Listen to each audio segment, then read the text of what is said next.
Ladies and gentleman, Karnataka ರಾಜಕೀಯದಲ್ಲಿ ಜಾತಿ ಸಮೀಕರಣಗಳು ಚುನಾವಣೆಯ ಕೇಂದ್ರ ಬಿಂದುವಾಗಿವೆ. ವಿಶೇಷವಾಗಿ ಮೇಲು ಜಾತಿಯ ಪ್ರಭಾವ ಟಿಕೆಟ್ ಹಂಚಿಕೆಯಲ್ಲಿ ಮತ್ತು ರಾಜಕೀಯ ನಿರ್ಧಾರಗಳಲ್ಲಿ ಸ್ಪಷ್ಟವಾಗಿ ಕಾಣಿಸ್ತಾ ಇದೆ. ಬಾಗಲಕೋಟೆ ಹಾಗೂ ದಾವಣಗೆರೆ ಕ್ಷೇತ್ರಗಳಲ್ಲಿ ಲಿಂಗಾಯತ ಅಭ್ಯರ್ಥಿಗಳಿಗೆ ಟಿಕೆಟ್ ಸಿಕ್ಕಿರೋದೇ ಈ ಪ್ರವೃತ್ತಿಗೆ ಉದಾಹರಣೆ ಅಂತಲೇ ಹೇಳಬಹುದು. ಆದರೆ ಇಲ್ಲಿ ಪ್ರಶ್ನೆ ಏನಂದ್ರೆ, ಕ್ಷೇತ್ರದ ಸಮಗ್ರ ಅಭಿವೃದ್ಧಿ ಮುಖ್ಯವೋ ಅಥವಾ ನಿರ್ದಿಷ್ಟ ಸಮುದಾಯದ ಬಲವರ್ಧನೆ ಮುಖ್ಯವೋ?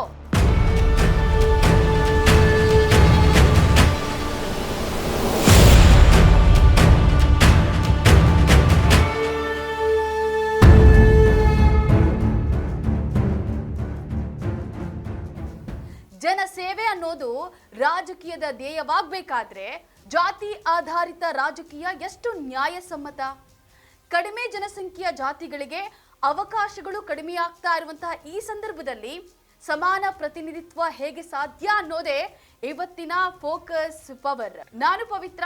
ಇದ್ರ ಬಗ್ಗೆ ಹೆಚ್ಚಿನ ಅಪ್ಡೇಟ್ಸ್ ಅನ್ನ ಕೊಡ್ತಾರೆ ನಮ್ಮ ಚಾನೆಲ್ನ ಮುಖ್ಯಸ್ಥರಾದಂತಹ ಹೇಮಂತ್ ಅವರು. ಹಾಯ್ ಸರ್, ನಮಸ್ತೆ. ಹಾಯ್ ಪವಿತ್ರ. ಎಸ್ ಸರ್, ಒಂದು ಜಾತ್ರೆಗೆ ಮಾತ್ರ ಅಂದ್ರೆ ಹೆಚ್ಚು ಟಿಕೆಟ್ ಸಿಗೋದು ಎಷ್ಟು ನ್ಯಾಯಸಮ್ಮತ? ಇದು ಪ್ರಜಾಪ್ರಭುತ್ವದ ಕೊಗ್ಗೋಲೆ ಅಲ್ವಾ ಅಂತ. ಹಂಗಾಗಲ್ಲ ಪವಿತ್ರ.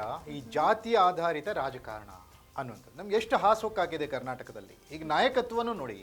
ಫಾರ್ ಎಕ್ಸಾಂಪಲ್, ಯಡಿಯೂರಪ್ಪ ಯಾರು? ಲಿಂಗಾಯತರ ಪ್ರಬಲ ನಾಯಕ. ಲಿಂಗಾಯತರ ಪ್ರಬಲ ನಾಯಕ ಅಂತಾನೆ ಹೇಳೋದು. ಸೆಕೆಂಡ್, HD ದೇವೇಗೌಡರು. ಕುಮಾರಸ್ವಾಮಿ ಯಾರು? ಒಕ್ಕಲಿಗರ ಪ್ರಬಲ ನಾಯಕರು ಅನ್ನೋ ಥರ. ಮತ್ತೆ ಬೇರೆ ಯಾವ ನಾಯಕತ್ವ ಇದೆ? ಸಿದ್ದರಾಮಯ್ಯನವರು ಅಂದ್ರೆ ಯಾವುದು ನೋಡಿ? ಕರ್ನಾಟಕದಲ್ಲಿ ಯಾವ ರೀತಿ ಜಾತಿ ಸಮೀಕರಣ ಅಂದ್ರೆ, ಒಂದು ಲಿಂಗಾಯತರ ಅತಿ ಹೆಚ್ಚಿನ ಸಂಖ್ಯೆಯಲ್ಲಿ ಉತ್ತರ ಕರ್ನಾಟಕದಲ್ಲಿದ್ದಾರೆ. ದಕ್ಷಿಣ ಕರ್ನಾಟಕ ಅಂತ ಬಂದಾಗ ನಮ್ಮ ಹಳೆ ಮೈಸೂರು ಭಾಗದಲ್ಲಿ ಒಕ್ಕಲಿಗರಿದ್ದಾರೆ. ಇವರಿಬ್ಬರನ್ನು ಹೊರತುಪಡಿಸಿ ಅಷ್ಟು ದೊಡ್ಡ ಪ್ರಬಲ ಜಾತಿ ಯಾವುದೂ ಇಲ್ಲ. ಹಾಗಾಗಿ ಸಿದ್ದರಾಮಯ್ಯನವರಂತ ಅಹಿಂದ ನಾಯಕತ್ವ ಅಂತ ಹುಟ್ಕೊಂಡಿತ್ತು. ಓಕೆ, ಒಬ್ರು ಲಿಂಗಾಯತರ ನಾಯಕರು, ಮತ್ತೊಬ್ರು ಒಕ್ಕಲಿಗರ ನಾಯಕರು, ಈ ಮಧ್ಯದಲ್ಲಿ ಅಹಿಂದ ನಾಯಕರು. ಇವರು ಮೂರು ಜನರ ಮಧ್ಯದಲ್ಲೇ ಅಧಿಕಾರ ಯಾವ ರೀತಿ ಹಂಚಿಕೆ ಆಗಿದೆ ಕಳೆದ 20 ವರ್ಷಗಳು ನೋಡಿ. ಕಳೆದ 20 ವರ್ಷಗಳಿಂದ ಮುಖ್ಯಮಂತ್ರಿಗಳು ಯಾರ್ಯಾರಾಗಿದ್ದಾರೆ? ಲಿಂಗಾಯತರಿದ್ದಾರೆ, ಇಲ್ಲ ಒಕ್ಕಲಿಗರಿದ್ದಾರೆ, ಇಲ್ಲ ಸಿದ್ದರಾಮಯ್ಯನವರು ಅಲ್ವಾ? ಇದೇನಂದ್ರೆ ಒಂಥರ ಸರ್ಕಲ್ ತರ. ಹಾಗಾಗಿ ಜಾತಿ ರಾಜಕಾರಣವನ್ನ ಬಿಟ್ಟು ಕರ್ನಾಟಕದಲ್ಲಿ ಅಥವಾ ನಮ್ಮ ದೇಶದಲ್ಲಿ ರಾಜಕಾರಣ ಮಾಡೋದು ಸ್ವಲ್ಪ ಕಷ್ಟ ಅನ್ಸುತ್ತೆ ಪವಿತ್ರ. ಓಕೆ, ಹಾಗಾದ್ರೆ ಜಾತಿ ಆಧಾರದ ಮೇಲೆನೆ ನಾಯಕರನ್ನ ಅಂದ್ರೆ ಸೆಲೆಕ್ಟ್ ಮಾಡೋದ ಸರ್, ಹೇಗೆ ಅನ್ನೋದು? ನಾಯಕರು ಆದಂತವ್ರನ್ನ ಆಯ್ಕೆ ಮಾಡೋದಂತಲ್ಲ, ನಾಯಕತ್ವ ಅನ್ನೋದು ಹುಟ್ಕೊಂಡ್ ಬಂದಿರುತ್ತೆ. ಜಾತಿಯಲ್ಲಿರೋರೆಲ್ಲ ನಾಯಕರಾಗಲ್ಲ. ಆ ಒಂದು ಪ್ರಭಾವಳಿ ಅಥವಾ ಒಂದು ಆಂದೋಲನ, ಒಂದು ಚಳುವಳಿ, ಮೂಮೆಂಟ್ಸ್, ಅದರಲ್ಲಿ ಹುಟ್ಕೊಂಡ್ ಬರುತ್ತೆ ನಾಯಕತ್ವ. ಫಾರ್ ಎಕ್ಸಾಂಪಲ್, ಅರವಿಂದ್ ಕೇಜ್ರಿವಾಲ್ ಅಂತ ನಾಯಕತ್ವ ಹೇಗೆ ಹುಟ್ಟಿತು? ಪ್ರಬಲ ಲೋಕಪಾಲ್ ಮಸೂದೆಗೆ ಆಗ್ರಹಿಸಿ ನಡೆದಂತ ಒಂದು ಜಾಗೃತಿ ಸಭೆ, ಅಣ್ಣಾ ಹಜಾರೆ, ಕಿರಣ್ ಬೇಡಿ, ಅರವಿಂದ್ ಕೇಜ್ರಿವಾಲ್, ಈ ತರದ ನಾಯಕತ್ವ ಹುಟ್ಟಿರೋದು. ಓಕೆ, ಒಂದು ಮೂಮೆಂಟ್ಸ್ ಅಲ್ಲಿ ಹುಟ್ಟಿರುವಂತ ನಾಯಕರು ಇವರೆಲ್ಲ. ದೇವೇಗೌಡರು JP ಚಳವಳಿ, ಜನತಾ ದಳ ಅಂತ ಹುಟ್ಕೊಳ್ತು. ನಿತೀಶ್ ಕುಮಾರ್ ಬಿಹಾರ್, ರಾಷ್ಟ್ರೀಯ ಜನತಾ ದಳದವರು ಯಾರು ಲಾಲು ಪ್ರಸಾದ್ ಯಾದವ್. ಅದೇ ರೀತಿ ಪ್ರಾದೇಶಿಕ ಪಕ್ಷ ಮುಲಾಯಂ ಸಿಂಗ್ ಯಾದವ್ ಸಮಾಜವಾದಿ. ಓಕೆ, ಅದೇ ರೀತಿ MGR, ಅದೇ ರೀತಿ ತೆಲುಗು ದೇಶಂ ಚಂದ್ರಬಾಬು ನಾಯ್ಡು ಅವರು, ಎಲ್ಲ NCP ಪವರ್. ಅದಾದ್ಮೇಲೆ ಗಟ್ಟಿಯಾಗಿದ್ದಾರೆ ಪ್ರಬಲ ನಾಯಕರು. ಸೊ ಹಾಗಾಗಿ ಆ ಪ್ರಬಲ ನಾಯಕತ್ವಕ್ಕೆ ಶಕ್ತಿ ತುಂಬೋದೇ ಅವ್ರ ಜಾತಿ. ಫೈನಲಿ ಎಲೆಕ್ಷನ್ ಅಲ್ಲಿ ಗೆಲ್ಬೇಕಲ್ಲಮ್ಮ. ಎಲೆಕ್ಷನ್ ಅಲ್ಲಿ ಗೆಲ್ಬೇಕು ಅಂದ್ರೆ ವೋಟ್ ಹಾಕ್ಬೇಕಲ್ಲಮ್ಮ. ಮತಗಳು ಯಾರು ಹಾಕ್ತಾರೆ? ಅವ್ರ ಜಾತಿಯವ್ರು ಇದ್ರೆ ಸ್ವಲ್ಪ ಈಸಿಯಾಗಿ ಹಾಕ್ತಾರೆ ಅನ್ನೋಂಥದ್ದು ಅವ್ರ ಒಂದು ವಾಡಿಕೆ. ಹಾಗಾಗಿ ಜಾತಿ ಬೆಂಬಲ ಸರಿಯಾಗಿ ಸಿಕ್ಕರೆ ಅವನು ಒಳ್ಳೆ ನಾಯಕನಾಗ್ತಾನೆ, ನಾಯಕತ್ವದ ಗುಣ ಇರೋದು. ಸರ್, ಹಾಗಾದ್ರೆ ಈ ಒಂದು ಜಾತಿ ಆಧಾರಿತ ರಾಜಕೀಯ ಜಾಸ್ತಿ ಆದ್ರೆ ಅಂದ್ರೆ ಸಮಾಜದಲ್ಲಿ ಏಕತೆ ಅನ್ನೋದು ಕಡಿಮೆ ಆಗೋದಿಲ್ವಾ ಸರ್? ನೋಡಿ, ಅದು ಎಲ್ಲ ಕಡೆಗೂ ಇದೆ. ಈಗ ಜಾತೀಯತೆ ಅನ್ನೋದಿದೆ. ಯಾವ ಜಾತಿಯವರು ಹೆಚ್ಚಿಗೆ ಜನಪ್ರತಿನಿಧಿಗಳಾಗ್ತಾರೆ, ಅಧಿಕಾರಿಗಳು ಇರ್ತಾರೆ ಅಂತ ಅಂದಾಗ ಬೇರೆ ಜಾತಿಯವ್ರಿಗೆ ಹಿನ್ನಡೆ ಆಗುತ್ತೆ ಅನ್ನೋದು ಅದೇ ಅಲ್ವಾ ನಮ್ಮ ದೇಶದ ಒಂದು ವಿವಿಧತೆಯಲ್ಲಿ ಏಕತೆ ಅಂತ ಏನ್ ನಾವು ಹೇಳ್ತೀವಿ, ಅದೇ. ಆದ್ರೆ ಈ ಜಾತಿ ಪಾರುಪತ್ಯ ಅನ್ನೋದಿದೆಯಲ್ಲ, ಇದು ಮೊದಲಿಂದನೂ ಇದ್ದಿದೆ. ಕರ್ನಾಟಕದ ರಾಜಕಾರಣ ಎರಡೂ ಪ್ರಬಲ ಜಾತಿಯ ನಡುವೆನೆ ಗಿರ್ಗಿಟ್ಲ ಹೊಡಿತಾ ಇರುತ್ತೆ. ಈಗ ನೋಡಿ, ಲಿಂಗಾಯತ್ ನಾಯಕರಲ್ಲಿ ಯಡಿಯೂರಪ್ಪನವ್ರು ಇದ್ದಾರೆ. ಲಿಂಗಾಯತರ ಯಡಿಯೂರಪ್ಪನವ್ರ ನಂತರ ಹೂ ಇದ್ ನೆಕ್ಸ್ಟ್ ಅಂತ ನೀವು ನೋಡಿದಾಗ ಅವ್ರ ಸ್ಥಾನಕ್ಕೆ ಬರ್ತಾ ಇದ್ದಾರೆ. ಈಗ ಅವ್ರ ಮಗ ನೆಕ್ಸ್ಟ್ ಬರ್ತಾರೆ ಅಂತ ಹೇಳಿದ್ರು. ಅವ್ರ ಮಗ ಬರ್ತಾರೆ ಅನ್ನೋದು ಯಡಿಯೂರಪ್ಪನವ್ರದ್ದು. ವಿಜಯೇಂದ್ರ ಅವರಿಗೆ ಆ ನಾಯಕತ್ವದ ಗುಣ ಇದ್ರಲ್ಲಿ ಇರ್ತಾರೆ. ಯಡಿಯೂರಪ್ಪನವ್ರ ನಂತರ ವಿಜಯೇಂದ್ರ ನಾಯಕರಾಗ್ತಾರೆ ಅಂತ ಹೇಳಕ್ಕಾಗಲ್ಲ. ಅವ್ರು ಬೆಳೆಸ್ಕೊಂಡು ಹೋದ್ರೆ ಆಗ್ತಾರೆ. ಓಕೆ, ಅದೇ ರೀತಿ ನಿಮಗೆ ಈ HD ದೇವೇಗೌಡರ ನಂತರ HD ಕುಮಾರಸ್ವಾಮಿ ಅನ್ನೋ ತರದ್ದು.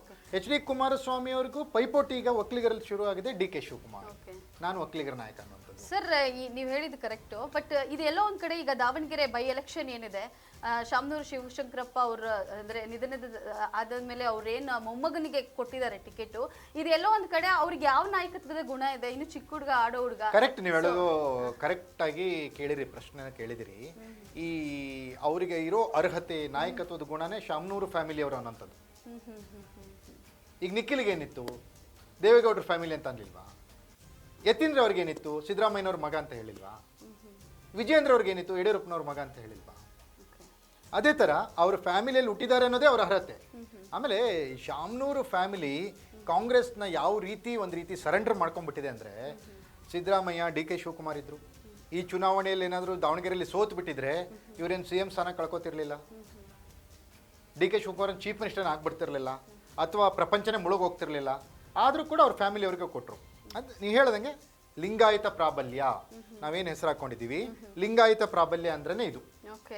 ಓಕೆ, ಈ ಬಾಗಲಕೋಟೆಯಲ್ಲಿ ವೀರಣ್ಣ ಚರಂತಿಮಠ್, ಹೌದು ಸರ್, ಇಲ್ಲಿ ಸಮರ್ಥ. ಹಾ, ಹಿಂಗೆ ಇದು ಹೆಂಗಾಗ್ತಾ ಇದೆ ಅಂದ್ರೆ ಕಾಂಬಿನೇಷನ್. ದಾವಣಗೆರೆಯಲ್ಲಿ ಇವರ ವಿರುದ್ಧ ಯಾರು, ಶಾಮನೂರು ಶಿವಶಂಕರಪ್ಪನವರ ವಿರುದ್ಧ ಕಂಟೆಸ್ಟ್ ಮಾಡಿದ್ದು ಯಾರು, ಶ್ರೀನಿವಾಸ್ ದಾಸಕರಿಯಪ್ಪ ಅಂತ. ಅವರೊಬ್ಬ ಬ್ಯಾಕ್ವರ್ಡ್ ಅಂದ್ರೆ ಅಂಬಿಗಾ ಒಂದು ಕಮ್ಯುನಿಟಿ ಬರುತ್ತೆ ಅಲ್ಲಿ ಅವರವರು.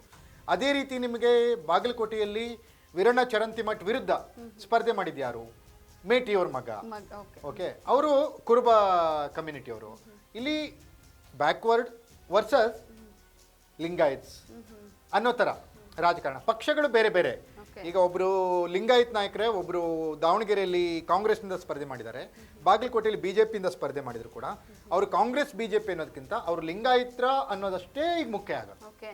ಒಂದ್ ವೇಳೆ ಈ ಒಂದು ಜಾತಿ ಆಧಾರಿತ ರಾಜಕೀಯ ಇದು ಕ್ರಮೇಣವಾಗಿ ಮುಂದುವರೆದ್ರೆ ಸರ್, ಅಭಿವೃದ್ಧಿ ಅನ್ನೋದು ಕುಂಠಿತ ಆಗ್ಬಿಡಲ್ವಾ? ಅವರೇ ಮಾಡ್ಬೇಕು ಅಭಿವೃದ್ಧಿನ. ಏನ್ ಅಭಿವೃದ್ಧಿ? ಈಗ ಬೇರೆಯವ್ರು ಗೆಲ್ಸಿದ್ರೆ ಯಾರು ಅಭಿವೃದ್ಧಿ ಮಾಡ್ತಾರೆ? ಯಾವ್ದೊಂದು ಅಭಿವೃದ್ಧಿ ಆಗಿರೋ ಕ್ಷೇತ್ರ ಇದೆ ತೋರಿಸಿ ನೋಡಿ. ಓಕೆ, ಈಗ ಒಂದ್ ವೇಳೆ ಎಲ್ಲಿ ಒಕ್ಕಲಿಗ ಸಮುದಾಯ ಜಾಸ್ತಿ ಇರುತ್ತೋ ಅಲ್ಲಿ ಮಾತ್ರನೇ ಫೋಕಸ್ ಮಾಡ್ತಾರೆ. ಹಂಗೆ ಆಗುತ್ತಮ್ಮ. ಈಗ ಅವರ ಒಂದು ಕ್ಷೇತ್ರ, ಅವರ ಒಂದು ಏನ್ ಕ್ಷೇತ್ರ ಹೇಳ್ತಾರೆ, ಸೆಕ್ಯೂರ್ಡ್ ಕಾನ್ಸ್ಟಿಟ್ಯೂನ್ಸಿ ಅಂತ ಏನ್ ಹೇಳ್ತಾರಲ್ಲ, ಓಕೆ, ಅವ್ರು ಅಲ್ಲಿ ನಿಂತು ಗೆಲ್ತಾರೆ. ಈಗ ಫಾರ್ ಎಕ್ಸಾಂಪಲ್ ನಿಮಗೆ ಸೊರಬದಲ್ಲಿ ಎಸ್ ಬಂಗಾರಪ್ಪ, ಓಕೆ, ಹಿಂದುಳಿದ ವರ್ಗಗಳ ನಾಯಕ ಅಂತೇಳಿ ಎಸ್ ಬಂಗಾರಪ್ಪನವರು ಮಾಜಿ ಮುಖ್ಯಮಂತ್ರಿಗಳು.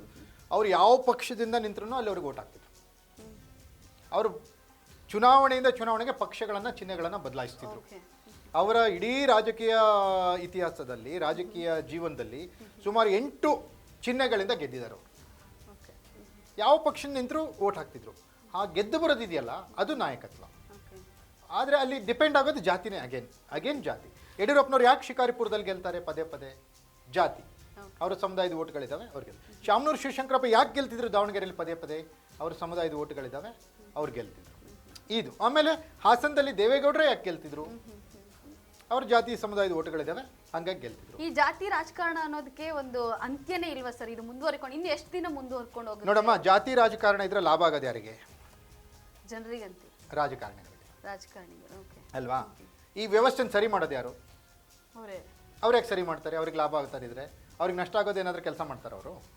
ಮಾಡಲ್ಲ ತಾನೆ. ಹಂಗಾಗಿ ಜಾತಿ ರಾಜಕಾರಣ ಇದ್ದಷ್ಟು ರಾಜಕಾರಣಿಗಳಿಗೆ ಲಾಭ.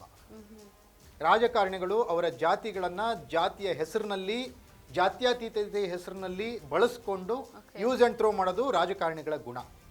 ಹಾಗಾಗಿ ಅವರು ಜಾತಿ ರಾಜಕಾರಣವನ್ನು ಪೋಷಿಸ್ತಾರೆ, ಜಾತಿ ರಾಜಕಾರಣದಿಂದ ಬೆಳೆಯನ್ನ ಪಡಿತಾರೆ, ಜೊತೆಗೆ ಆ ಬೆಳೆಯನ್ನ ಅವ್ರ ಮನೆಗೆ ತೆಗೆದುಕೊಂಡು ಹೋಗ್ಲಿಕ್ಕೆ ಜಾತಿಗಳನ್ನ ಬಳಸ್ಕೊತಾರೆ. ಓಕೆ, ಹಾಗಾದ್ರೆ ಸರ್ ಜನಸಂಖ್ಯೆ ಏನು, ಈ ಒಂದು ಜಾತಿ ಜನಸಂಖ್ಯೆ ಕಡಿಮೆ ಇರುವಂತಹ ಜಾತಿಗಳಿಗೆ ಈಗ ಟಿಕೆಟ್ ಸಿಗ್ತಿಲ್ವಲ್ಲ ಸರ್ ಅಂತ ಅಭ್ಯರ್ಥಿಗಳಿಗೆ? ಹೌದು. ಈಗ ನೋಡಿ, ಈಗ ನಾಯಕತ್ವ ಅಂದ್ರೆ ಹೆಂಗಿರುತ್ತೆ? ಧೀಮಂತ ನಾಯಕರು ಅಂತ ಹೇಳ್ತಾರಲ್ಲ, ಧೀಮಂತ ನಾಯಕ ಎಲೆಕ್ಷನ್ ಅಲ್ಲಿ ಸೋತ್ ಬಿಡ್ತಾನಪ್ಪ, ಅವಾಗ ಏನ್ ಮಾಡ್ತೀರಿ? ಅವನ ಹೆಂಗ್ ಧೀಮಂತ ಆಗ್ತಾನೆ? ಧೀಮಂತ ನಾಯಕ ಯಾವಾಗ ಆಗ್ತಾನೆ? ಗೆಲ್ಬೇಕು ಅಂದಾಗ ಏನ್ ಬೇಕು? ಸಪೋರ್ಟ್ ಬೇಕು. ಯಾರು ಸಪೋರ್ಟ್ ಮಾಡ್ತಾರೆ ಅಲ್ವಾ? ಅವನೆಷ್ಟೇ ಒಳ್ಳೆಯವನಿದ್ರು ಇವನ್ ಜಾತಿಯವನು ಯಾರಾದ್ರೂ ನಿಂತ್ರೆ ಇವನಿಗೆ ಓಟ್ ಹಾಕ್ತಾರೆ, ಬಿಟ್ರೆ ಅವನಿಗೆ ಓಟ್ ಹಾಕಲ್ಲ. ಹಂಗಿದ್ದಂಗಿದ್ರೆ ಸಂಸದೀಯ ಪಟುಗಳಂತ ಅನ್ಸ್ಕೊಂಡಿರುವಂತವ್ರು VR Sudarshan, VS Ugrappa, okay, ಇವರು ಯಾರು ಶಂಕರ್ ಅವರು, YSV ದತ್ತ, ಇವರೆಲ್ಲ ಯಾಕೆ ಸೋತ್ ಮನೇಲಿ ಕೂರ್ತಿದ್ರು? ಅಂದ್ರೆ ಇಲ್ಲಿ ನೀವು ಹೇಳ್ತಿರೋದಂಗೆ ಅಂದ್ರೆ ಈ ಕಡೆ ಜಾತಿ ಕೂಡ ಬೇಕು, ಆ ನಾಯಕತ್ವ ಗುಣ ಕೂಡ ಇರಬೇಕು. ಎರಡಿದ್ದಾಗ ಮಾತ್ರ ಅವರು ಖಂಡಿತವಾಗ್ಲೂ ಜಾತಿಯ ಸಪೋರ್ಟ್ ಒಂದು, ಅದ್ರ ಜೊತೆಗೆ ನಾಯಕತ್ವದ ಗುಣ, ಅದ್ರ ಜೊತೆಗೆ ಮತ್ತೊಂದು ಏನಂದ್ರೆ ಆ ಜಾತಿ ಅವ್ರನ್ನ ಪ್ರಬಲವಾಗಿ ಬೆಂಬಲಿಸಬೇಕು. ಆಮೇಲೆ ಇಲ್ಲಿ ಏನಾಗ್ತಿದೆ ಅಂದರೆ ಪಕ್ಷ ನಿಷ್ಠೆ ಅನ್ನೋದು ಹೋಗ್ತದೆ. ಈಗ ನೋಡಿ, ನಾವು ಈಗ ಎಕ್ಸಾಂಪಲ್ ದಾವಣಗೆರೆ ಮತ್ತು ಬಾಗಲಕೋಟೆ ಮಾತಾಡ್ತಿದ್ವಿ. ದಾವಣಗೆರೆಯಲ್ಲಿ ಕಾಂಗ್ರೆಸ್ನಿಂದ ಲಿಂಗಾಯತರು, ಬಾಗಲಕೋಟೆಯಲ್ಲಿ ಬಿಜೆಪಿಯಿಂದ ಲಿಂಗಾಯತರು. ಈಗ ಲಿಂಗಾಯತರದ್ದು ಏನಿರುತ್ತೆ ಮೈಂಡಲ್ಲಿ ಅಂದರೆ ಲಿಂಗಾಯತರು ಗೆಲ್ಲಬೇಕು ಅನ್ನೋಂಥದ್ದು, ಬಿಜೆಪಿ ಗೆಲ್ಲಬೇಕು, ಕಾಂಗ್ರೆಸ್ ಗೆಲ್ಲಬೇಕು ಅಲ್ಲ. ಗೆಲ್ಲಬೇಕಾಗಿರೋದು ಯಾರು? ಲಿಂಗಾಯತರು ಗೆಲ್ಲಬೇಕು. ಆ ಲಿಂಗಾಯತರು ಗೆಲ್ಲೋದಕ್ಕೆ ಆ ಪೂರಕ ವಾತಾವರಣವನ್ನು ಈ ಮೇಲ್ವರ್ಗದ ಸಮುದಾಯದವರು ಯಾವತ್ತೂ ಮಾಡ್ತಾರೆ. ಎಸ್ ಪವಿತ್ರ. Yes sir. ಹಾಗಾದ್ರೆ ಸರ್, ಕೊನೆಯದಾಗಿ ಏನಂದ್ರೆ ಈ ಒಂದು ಜಾತಿ ರಾಜಕಾರಣ ಅನ್ನುವಂಥದ್ದು ಪ್ರಭಾವ ಕಡಿಮೆ ಆಗೋದೇ ಇಲ್ವಾ? ಅದು ಹೆಂಗೆ ಕಡಿಮೆ ಆಗುತ್ತೆ? ಜಾತಿಯನ್ನ ಮೀರಿ ಬೆಳೆದವರುಂಟೆ, ಜಾತಿಯನ್ನ ಮೀರಿ ಯಾರು ಬೆಳೆಯೋಕ್ಕಾಗತ್ತೆ? ಸಮುದಾಯವನ್ನು ಮೀರಿ ಯಾರು ಬೆಳೆಯೋಕ್ಕಾಗತ್ತೆ? ಓಕೆ, ಹಾಗಾಗಿ ಅದೊಂದು ಅವರ ಒಂದು ಇನ್ವೆಸ್ಟ್ಮೆಂಟ್. ಅದು ಆ ಜಾತಿಗೆ ಅನ್ನುವಂಥದ್ದು, ಕೆಲಸ, ಸಮುದಾಯ ಅನ್ನುವಂಥದ್ದು ಇನ್ವೆಸ್ಟ್ಮೆಂಟ್. ಅದನ್ನು ಮೀರಿ ಬೆಳೆಯೋದು ಕಷ್ಟ. ಹಾಗಾಗಿ ಜಾತಿಯನ್ನು ಬಿಟ್ಟು ರಾಜಕಾರಣ ಮಾಡೋದು ತುಂಬಾನೇ ಕಷ್ಟ, ತುಂಬಾನೇ ಕಷ್ಟ. ಇದು ಬರೀ ಕರ್ನಾಟಕದಲ್ಲಿ ಅಷ್ಟೇ ಅಲ್ಲದೆ ಇಡೀ ಭಾರತ ದೇಶದಲ್ಲಿ ಜಾತಿ ರಾಜಕಾರಣ. ಅದನ್ನ ಮೊನ್ನೆ ನಿತೀಶ್ ಅವ್ರು ಗೆಲ್ಲಕ್ಕೆ ಏನು ಕಾರಣ? ಆಮೇಲೆ UPಯಲ್ಲಿ ಜಾತಿ ತಪ್ಪಿದ್ರೆ ಧರ್ಮ, ಜಾತಿ ತಪ್ಪಿದ್ರೆ ಧರ್ಮ, ಈ ಎರಡರ ಆಧಾರದಲ್ಲಿ ಚುನಾವಣೆಗಳಾಗ್ತವೆ. ಬಿಟ್ರೆ ಅಭಿವೃದ್ಧಿಯ ಆಧಾರದಲ್ಲಿ, ವ್ಯಕ್ತಿತ್ವದ ಆಧಾರದಲ್ಲಿ, ಯೋಜನೆಗಳ ಆಧಾರದಲ್ಲಿ. ಅಂದ್ರೆ ಭಾಷಣ ಮಾಡ್ಬೇಕಾದ್ರೆ ಯಾವ ಜಾತಿ ಇದೆ, ಎಲ್ಲರೂ ಒಟ್ಟಿಗೆ, ಎಲ್ಲರೂ ಏನು ಇರೋದು ಎರಡೇ, ಒಂದು ಗಂಡು ಹೆಣ್ಣು. ನೋಡಮ್ಮ, ಪುಸ್ತಕದ ಬದನೆಕಾಯಿ ತಿನ್ನಕ್ಕಾಗತ್ತಾ? ಆಗಲ್ಲ ತಾನೆ. ಹಂಗೆ ಅದೇ ಹೇಳೋದು ಬೇರೆ. ಈಗ ನೋಡಿ, ಈ ಟೀಚರ್ಗಳು ನಮಗೆಲ್ಲ ಪಾಠ ಮಾಡ್ತಿದ್ರು, ಜಾತಿ ಇಲ್ಲ, ಎಲ್ಲರೂ ಒಂದೇ ಜಾತಿ, ಹಂಗೆ. ಅದೇ ಟೀಚರ್ಗಳು ಮೊನ್ನೆ ಜನ ಯಾವುದೋ ಇದಕ್ಕೆ ಬಂದ್ಬಿಟ್ಟು, ಯಾವುದಕ್ಕೆ ಸರ್ವೆಗೆ ಬಂದು ನಿಮ್ದು ಯಾವ ಜಾತಿ ಅಂತ ಬರ್ಕೊಂಡು ಹೋಗ್ತಾರೆ. ಇದು ವಿಪರ್ಯಾಸ ಸರ್. ವಿಪರ್ಯಾಸ ಅಲ್ಲ, ವ್ಯವಸ್ಥೆ. ಎಸ್ ಸರ್, ಈಗ ಮತದಾರರು ಜಾತಿ ನೋಡಿ ವೋಟ್ ಹಾಕೋದನ್ನ ನಿಲ್ಸಿದ್ರೆ ಒಂದ್ ವೇಳೆ ಏನಾದ್ರೂ ವ್ಯವಸ್ಥೆ ಚೇಂಜ್ ಆಗ್ಬೋದಾ ಅಂತ? ಖಂಡಿತವಾಗ್ಲೂ ಜನರಲ್ಲಿನೇ ಇದೆ ಇದು. ಇದಕ್ಕೆ ನೀವು ಕೇಳೋ ಪ್ರಶ್ನೆಗೆ ಉತ್ತರ ಜನರ ಬಳಿ ಇದೆ. ಅವರು ನಮ್ಮ ಜಾತಿಯವನು ಅನ್ನೋದಕ್ಕಿಂತ ಯಾವನ್ನು ಸೂಕ್ತ ಅಭ್ಯರ್ಥಿ ಅಂತ ನೋಡಿ ಅವ್ನಿಗೆ ವೋಟ್ ಹಾಕ್ಬಿಟ್ರೆ ಈ ಜಾತಿ ರಾಜಕಾರಣ ಬರಲ್ಲ. ಜನನೇ ಇಲ್ಲಿ ನಮ್ಮ ಜಾತಿಯವನು ಅಂತ ವೋಟ್ ಹಾಕ್ತಾರೆ, ಅದನ್ನ ಅವರು ಬಂಡವಾಳ ಮಾಡ್ಕೋತಾರೆ, ಅಷ್ಟೇ ಇರೋದು. ಹಂಗಾಗಿ ಜಾತಿ ವ್ಯವಸ್ಥೆ, ಜಾತಿ ರಾಜಕಾರಣ ಹೋಗ್ಬೇಕಂದ್ರೆ ಜನ ಫಸ್ಟ್ ಜಾತಿಯನ್ನ ಬಿಡಬೇಕು. ಅವಾಗ ರಾಜಕಾರಣಿಗಳು ಆಟೋಮೆಟಿಕ್ಲಿ ಬಿಡ್ತಾರೆ. ಇದು ಸರಿ, ಅಂದ್ರೆ ಬೇರ್ನಿಂದಾನೇ ಸರಿ ಹೋಗ್ಬೇಕು. ಹೌದು, ಅವಾಗ ರಾಜಕಾರಣಿಗಳು ಆಟೋಮೆಟಿಕ್ಲಿ ಬಿಡ್ತಾರೆ. Okay sir, thank you sir ತಮ್ಮೆಲ್ಲ ಅಪ್ಡೇಟ್ಸ್ಗಾಗಿ. Thank you. ಎಸ್, ನೋಡಿದ್ರಲ್ಲ ವೀಕ್ಷಕರೇ, ಇದಾಗಿತ್ತು ಫೋಕಸ್ ಪವರ್. ನೆಲ ಜಲ ಭಾಷೆಗಾಗಿ ನೋಡ್ತಾ ಇರಿ ಫೋಕಸ್ ಟಿವಿ.